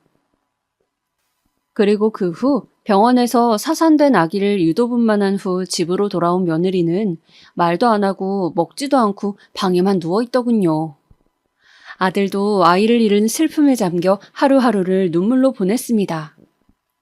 저는 방 안에만 처박혀 있던 며느리에게 가서 또 폭언을 쏟아냈어요. 저는 시어머니가 말씀하시는데 감히 침대에 등 돌리고 누워서 들은 척도 안 하는 며느리가 괘씸해서 방문을 쾅 닫고 나갔습니다. 그리고 당장 내일 이혼 서류를 가져다가 도장을 찍게 해야겠다고 생각했어요. 그리고 저는 아무 일도 없었다는 듯 소파에 앉아서 TV를 봤습니다. 드라마를 한참 보다 보니 벌써 어둑어둑 하더라고요. 집에 돌아온 아들이 우울한 표정으로 방에 들어갔는데 갑자기 아들이 아악 하고 소리를 지르더니 미쳐서 날뛰기 시작했습니다. 저는 깜짝 놀라서 얼른 방으로 달려갔어요. 그런데 눈앞에 펼쳐진 광경은 정말 끔찍했습니다. 방 안에서 며느리가 그만 목숨을 끊고 만 것이었어요. 며느리가 숨을 쉬지 않는 것을 확인한 아들은 정말 말 그대로 미친 사람같이 날뛰었습니다. 소리를 지르고 울부짖고 아들은 죽은 며느리의 몸을 세차게 흔들고 숨도 불어넣어 보기도 했지만 이미 차갑게 식어버린 몸은 딱딱하게 굳어있을 뿐이었습니다. 저도 어찌해야 할 바를 몰라 안절부절했어요. 빨리 119에 전화하라고 소리를 지르는 아들을 말해 급하게 119에 신고를 했습니다. 구급차가 오기 전 그 짧은 시간 동안에도 아들은 세상이 떠나가라 절규하더군요. 저는 이러지도 저러지도 못해 발만 동동 굴렀습니다. 그리고 잠시 후 구급차가 오고 결국 며느리는 사망 판정을 받았습니다. 그리고 며느리가 죽은 이후 저는 가슴 한켠이 찜찜했습니다. 설마 사람들이 저 때문에 죽었다고 생각할까 봐서요. 며느리가 유서 한 장 써놓지 않고 죽은 게 다행이었어요. 얼마 전 며느리의 장례식장에서 사돈댁이 저의 머리채를 잡아뜯으며 저를 마치 살인자처럼 몰고 가던데 저는 정말 억울했습니다. 물론 며느리를 못살게 군 것은 잘못했지만 제가 죽으라고 그랬나요? 제가 틀린 말 한 것도 아니잖아요. 그럼 가진 것도 배운 것도 없는 주제에 교수 사모는 공짜로 되려고 그랬나요? 무심한 제 아들도 제 책임으로 떠넘기면서 저하고는 말도 안 섰고 저를 투명인간 취급했지만 시간이 지나면 괜찮아질 거라고 생각했습니다. 그리고 아들이 마음을 좀 추스르면 다시 좋은 신부감 찾아주면 된다고 생각했어요. 한편으론 며느리가 죽은 게 다행이라는 생각도 들었습니다. 물론 사람이 죽은 건 안타깝지만 만약 며느리가 안 죽었으면 우리 아들은 다른 집에서 부잣집 사위로 누릴 수 있었던 것들을 평생 포기했어야 됐으니까요. 그리고 아들 나이가 아직 20대 중반이고 교수가 되려면 아직 갈 길이 멀었는데 지 마누라한테 정신이 팔려있는 것보단 혼자서 집중할 수 있는 계기가 될 수 있어서 더 좋다고 생각했습니다. 그리고 며느리가 세상을 떠난 지 2주 정도 지났을 무렵 저는 아직까지도 매일 울기만 하는 아들을 위로해 주려고 아들이 제일 좋아하는 갈비찜을 해주기로 했습니다. 마트에서 재료를 사서 집으로 돌아갔는데 주말이라 집에 있어야 하는 아들이 어디 갔는지 보이질 않더라고요. 아들 방에 가보았는데 왠지 모르게 방이 조금 빈 느낌이 들었습니다. 그냥 집 앞에 잠깐 나갔나 보다 하고 부엌에 재료를 손질하러 가는데 식탁에 웬 쪽지가 하나 놓여져 있었습니다. 그리고 쪽지를 들어서 읽어보니 이렇게 써있더군요. 엄마, 다신 저를 찾지 마세요. 실종신고도 하지 말고요. 실종신고하면 나도 소영이 따라서 죽어버릴 테니까요. 아들 죽는 꼴 보고 싶으면 그렇게 하시고요. 쪽지를 읽은 저의 손은 충격으로 부들부들 떨렸습니다. 급하게 아들에게 전화를 해보았지만 없는 번호라는 안내 음성만 나오더군요. 분명히 어제까지는 이 번호로 통화를 했었는데 저는 이 상황이 믿기질 않아 아들이 장난치는 줄 알고 집안 구석구석을 뒤져보았습니다. 엄마 기분 좋게 해주려고 숨바꼭질이라도 하는 줄 알고요. 하지만 집안 어디에서도 아들은 보이지 않더군요. 저는 집 밖으로 나가 집 근처를 하루 종일 돌아다니며 아들을 찾아다녔습니다. 이 추운 날 도대체 어디로 갔을까? 도저히 예상이 되질 않았어요. 카페며 식당이며 마트며 심지어는 공원의 공중 화장실까지 뒤져보았지만 아들은 찾을 수 없었습니다. 저는 공원 바닥에 주저앉아서 하염없이 땅을 치고 울었어요. 아들이 여자에 미친 게 분명했습니다. 고작 여자 때문에 지를 키워준 엄마를 버리고 나가버리다뇨. 저는 주변 사람들에게 전화를 해 울고불며 아들의 행방을 물었지만 아무도 아는 게 없더라고요. 이럴 때 아들 친구라도 한 명 알았으면 좋았을걸.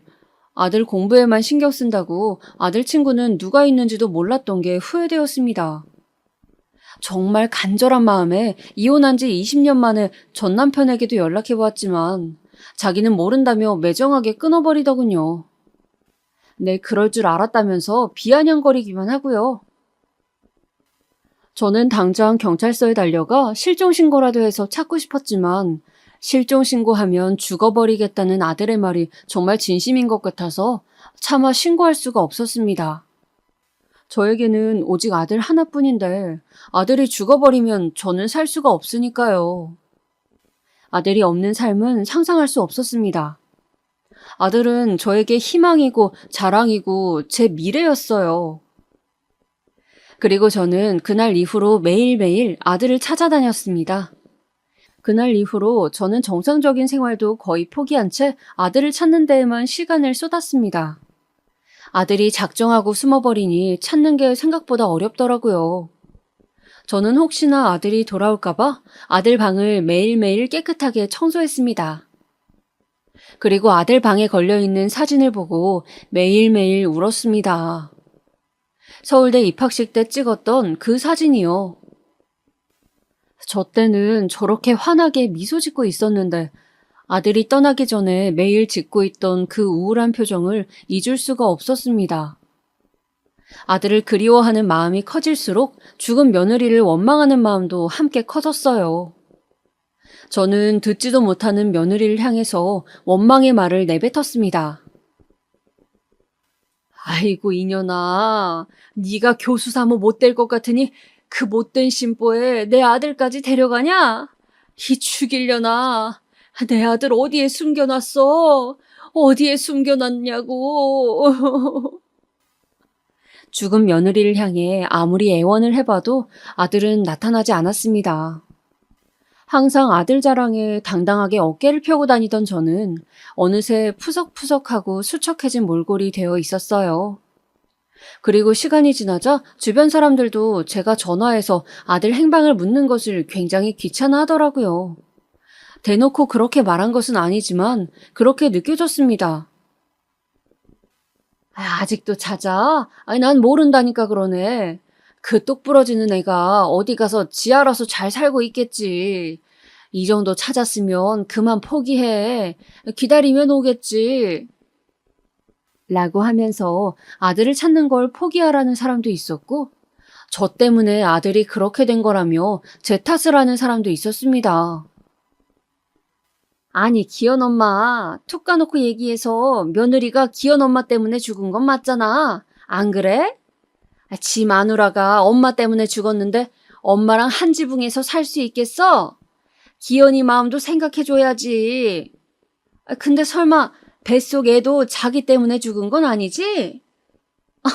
아니, 그냥 설마 해서 며느리가 죽을 정도면 시집살이 엄청 시켰나 본데 혹시 애기도 그래서 죽은 거 아닌가 하고. 아님 말고. 이렇게 며느리와 아기까지 저 때문에 죽었다고 비난하고 비아냥대는 사람들 때문에 스트레스로 살 수가 없었습니다. 도대체 제가 뭘 잘못했나요? 잘 키운 아들한테 잘난 며느리감 원한 게 그렇게 잘못인가요? 저는 저에게 비난하는 사람들의 말에는 귀를 닫기로 했습니다. 제 아들이 잘나서 평소에 저를 시샘하고 있다가 저한테 안 좋은 일이 생기니 이때다 하고 달려드는 나쁜 인간들이라고 생각했어요. 그리고 시간이 흐르고 흘러 아들이 사라진 지도 벌써 10년이 되었습니다. 솔직히 저는 아들이 금방 화를 풀고 돌아올 줄 알았어요. 아무리 화가 났어도 지를 낳고 길러준 엄마인데 이렇게까지 할 줄은 정말 몰랐습니다. 어떻게 자기를 낳아준 엄마와 연을 끊을 수가 있나요? 저는 몇 년 동안 아들을 찾기 위해 노력했지만 성과가 없자 더 이상 찾는 것을 포기하고 기다리기로 했습니다. 중간에 몇 번이나 경찰서에 신고할까 정말 많이 고민했지만 경찰서 앞까지 갔다가 다시 돌아오기 일쑤였어요. 무소식이 희소식이라고 차라리 못 보는 게 낫지 아들이 죽었다는 연락은 죽었다 깨나도 받고 싶지 않았습니다. 제가 해볼 수 있는 수단은 다 해보았지만 돌아오지도 찾을 수도 없는 아들을 매일매일 그리워했습니다. 날마다 집에서 아들의 사진을 보며 사진 속의 얼굴을 어루만졌습니다. 밥을 먹을 때면 아들의 빈자리가 허전해 밥그릇을 하나 더 놓곤 했어요. 이제 아들의 나이도 30대 중반, 제가 예전에 그리던 미래에서 30대 중반의 아들은 교수가 되고 부잣집 아내를 얻어 저에게 호강시켜주는 모습이었습니다. 그런데 현실은 아들이 결혼을 했는지 아닌지도 알 수 없는 상태였죠. 주변에서 아들, 딸들 하나둘씩 시집장가 보내는 걸 보면서 가슴이 미어졌습니다. 저도 나이를 먹다 보니 제가 좀 욕심이 과했다는 생각이 들기 시작하더라고요. 며느리가 아무리 마음에 안 들어도 아들이 없는 것보단 나았는데 제 발등 제가 찍었다는 생각이 들었죠. 그놈의 부잣집 며느리가 뭐라고. 하지만 이제 와서 후회해봤자 늦었을 뿐이었습니다. 그리고 어느 날 저는 서울에 볼 일이 있어서 갔다가 아들이 다니던 서울대 근처를 지나가게 되었어요. 학교 정문을 보자 서글픈 마음이 들더군요. 지금은 도대체 어떻게 살고 있을까 생각하면서요. 커피나 한 잔 마시고 가야겠다는 생각에 근처 카페에 들어갔습니다. 창가에 앉아 창밖만 하염없이 바라보면서 생각에 잠겨 있었어요. 그런데 그때 카페 앞에 웬 검정색 외제차가 서더니 안에서 정장을 입은 남자와 학생 여러 명이 내리더라고요. 저는 무심코 그쪽을 바라보았습니다. 그 일행은 제잘거리며 카페 안으로 들어왔습니다. 그 남자와 학생들은 커피를 주문하더니 저쪽 자리로 가서 앉더라고요. 저는 다시 창밖으로 고개를 돌렸습니다. 그리고 주문한 커피가 나오자 그 남자는 가지러 가는 것 같더군요. 그리고 맛있게 드시라고 인사하는 점원에게 감사합니다 하고 인사하는 그 남자의 목소리가 너무도 익숙하더라고요. 그 익숙한 느낌에 놀란 저는 고개를 휙 돌려 그 남자를 쳐다보았어요. 커피를 받아 자리로 돌아가는 그 남자의 옆 얼굴을 보는 순간 저는 가슴이 철렁했습니다. 그 남자는 바로 제 아들이었기 때문이었죠.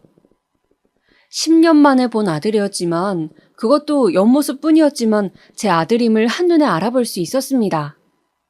저는 아들임을 알아보자마자 테이블에 있던 커피가 쏟아지는 줄도 모른 채 벌떡 일어나서 그쪽으로 달려갔습니다.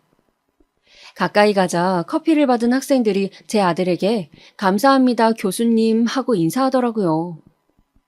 저는 교수님이라는 말에 심장이 떨어지는 줄 알았습니다. 저는 아들에게 달려가 어깨를 잡아당기며 소리쳤어요. 기현아, 기현이 맞지? 앉아있다가 저 때문에 화들짝 놀란 아들은 눈이 동그래지더니 저를 확 밀쳤습니다. 그리곤 저에게 소리쳤죠. 왜 그러세요? 누구신데 그러십니까? 저는 누구냐는 아들의 말에 충격을 받아 자리에 주저앉았어요. 그리고선 아들의 바짓가랑이를 붙잡고 애원했습니다. 기현아, 왜 엄마 모른 척해? 엄마잖아, 네 엄마. 기현아. 아들은 대답도 하지 않은 채 바짓가랑이를 붙잡은 제 손을 억지로 떼어내더군요. 그러더니 옆에서 당황해하는 학생들에게 살짝 웃으며 이렇게 얘기하더군요. 얘들아 미안. 아무래도 정신이 조금 불편하신 분인가 봐. 내 이름은 또 어떻게 알았는지 모르겠네. 이쪽은 내가 알아서 할 테니 너희는 어서 학교로 돌아가렴. 허겁지겁 짐을 챙겨 돌아가던 학생들은 저를 힐끔힐끔 쳐다보았어요. 정말로 이상한 사람 보는 듯한 눈빛으로요. 카페에 있던 사람들도 저를 미친년처럼 쳐다보았습니다. 저는 계속해서 아들을 향해 울면서 애원했어요. 기현아, 엄마가 잘못했어, 어? 엄마가 다 잘못했으니까 제발 엄마 용서해주라. 평생 엄마 원망해도 좋으니까 제발 엄마 모르는 척 좀 하지 말아줘. 하지만 아들은 아랑곳도 하지 않고 카운터로 성큼성큼 걸어가더니 카페 직원한테 말하더군요. 저기 죄송한데 저분 좀 해결해 주셔야 할 것 같아요. 조금 아프신 분 같은데 경찰서에 신고하던지 하셔야 할 것 같네요. 그러더니 아들은 손목에 있는 시계를 힐끔 보고서는 그대로 밖으로 나가버렸습니다. 뒤도 돌아보지 않은 채 밖에 세워둔 차를 타고 쌩하니 가버렸어요. 저는 믿을 수 없는 현실에 바닥에 주저앉아 대성통곡을 할 수밖에 없었습니다. 10년 만에 만난 아들인데 이렇게 가버리다니. 저를 일으켜 세우려는 직원들의 손도 뿌리친 채 하염없이 울었습니다. 한참을 울다가 정신을 차려보니 아들을 또 놓쳐버렸더라고요. 아들 연락처도 모르고 어디로 갔는지도 모르는데 저는 급하게 카페 밖으로 달려나가서 아들이 어느 방향으로 갔는지 알아보려 했지만 이미 차가 출발한 지 오래되어 알 방법이 없었습니다. 저는 차가 떠나는데도 멍하니 앉아서 울기만 했던 멍청한 저를 자책하고 또 자책했습니다. 정말 사람이 이렇게 멍청할 수가 있나요? 차를 붙잡을 순 없어도 방향만이라도 알면 그나마 다시 찾아볼 텐데요. 저는 어디로 가야 할지 알 수가 없어 결국 집으로 돌아왔습니다. 집으로 돌아오는 길 내내 제 자신을 원망하고 또 원망했습니다. 그리고 그 후 저는 아들을 서울대 근처에서 만났고 학생들이 교수님이라고 불렀다는 점에서 아들이 서울대의 교수가 되었다고 짐작하였어요. 그래서 학교를 통해 아들의 연락처를 겨우 알아내게 되었죠. 아들의 연락처를 알아낸 후 전화도 해보고 문자도 해보았지만 전화를 받지도 문자에 답장을 하지도 않았습니다. 혹시나 아들이 집에 돌아오고 싶거나 저한테 연락하고 싶을까봐 10년 동안 휴대폰 번호를 바꾸지 않고 있었는데 그래서 그런지 아들이 제 번호인 줄 알고 일부러 연락을 안 받는 것 같았어요. 저는 그 이후로 답장도 없는 아들에게 매일매일 문자를 보내고 있습니다. 아들에게 진심으로 사죄하는 마음을 담아서요. 아들이 읽을지 안 읽을지는 모르지만 제 마음을 전할 수 있는 방법은 이것밖에 없었습니다. 그리고 사실 저의 행동에 대해서 정말로 뉘우치고 있어요. 그동안 제가 뭘 잘못했는 줄도 모르고 죽은 며느리만 원망하며 살았지만 지금은 확실하게 깨달았습니다. 제가 얼마나 나쁜 사람이었는지요. 저는 정말 죽어 마땅한 사람이에요. 아마 죽으면 가차없이 지옥불에 떨어지겠죠. 그리고 저는 얼마 전 처음으로 며느리의 산소를 다녀왔습니다. 저 때문에 죽은 며느리인데 죽고 나서 한 번도 찾아가지 않은 저, 정말 제가 생각해도 쓰레기 같은 인간이네요. 저는 며느리의 산소 앞에서 차마 고개를 들 수 없었습니다. 이 가여운 아이가 저의 모진 말과 행동으로 얼마나 힘들었으면 그 꽃다운 나이에 세상을 등졌을까요? 아마 저는 남은 평생 동안 매일같이 잘못을 빌어도 며느리에게 용서받지 못할 겁니다. 그리고 저는 멀쩡히 살아있는 제 아들이 연락이 안 된다는 사실만으로도 이렇게 가슴이 찢어지는데 귀하고 예쁜 딸이 시어미 때문에 죽어버린 사돈어른의 속은 얼마나 갈갈이 찢어졌을까요?